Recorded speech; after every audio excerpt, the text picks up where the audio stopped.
सुप्रभात।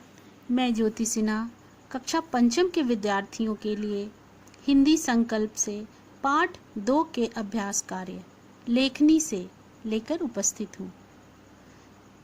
मैं आशा करती हूँ कि आप सब स्वावलंबी शब्द का अर्थ समझ गए होंगे और उसे अपने दैनिक जीवन में भी जोड़ लिया होगा। बच्चों, अनुभव से हम सीखते हैं, इससे हमारा आत्मविश्वास बढ़ता है और हम आत्मनिर्भर यानी स्वावलंबी बनते हैं। इस पाठ को पढ़ने के बाद आपको अपना काम खुद करने में कोई शर्म महसूस नहीं होनी चाहिए। बच्चों, इन दिनों लॉकडाउन की स्थिति में आप अपने अपने घरों के दैनिक कार्यों में अपनी माँ और पिताजी की मदद जरूर कर रहे होंगे। पाठ की सीख को अपने जीवन से जरूर जोड़ना चाहिए। यही शिक्षा का मुख्य उद्देश्य है। शुरू करते हैं अभ्यास कार्य लेखनी से। प्रश्न 1। माहिर को काम करने में शर्म क्यों महसूस हो रही थी? उत्तर। माहिर को लग रहा था कि यह काम घर के सेवक का है। जब मैं आटे का डब्बा लेकर जाऊंगा तब लोग मुझ पर हंसेंगे, इसलिए उसे शर्म महसूस हो रही थी। प्रश्न 2। माहिर माँ को बार बार कौन सी दलील दे रहा था?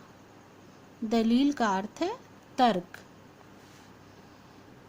वह बार बार तर्क दे रहा था कि यह काम उसका नहीं है, उसने यह काम पहले कभी नहीं किया। प्रश्न 3। संजय की बात सुनकर माहिर का मुंह क्यों खुला रह गया? उत्तर। संजय ने माहिर को बताया कि सेवक के रहने पर भी वह दुकान में कई बार झाड़ू लगा चुका है। यह सुनकर माहिर का मुंह आश्चर्य से खुला रह गया। प्रश्न 4। स्वावलंबी होने का सही अर्थ पता चलने पर आपको माहिर में क्या बदलाव दिखाई दिया?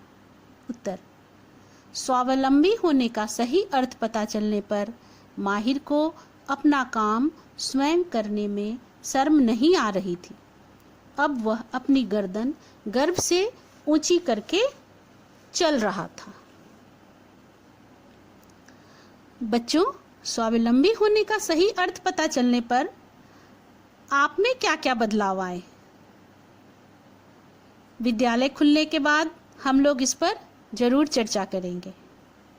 आज के लिए इतना ही। धन्यवाद बच्चों।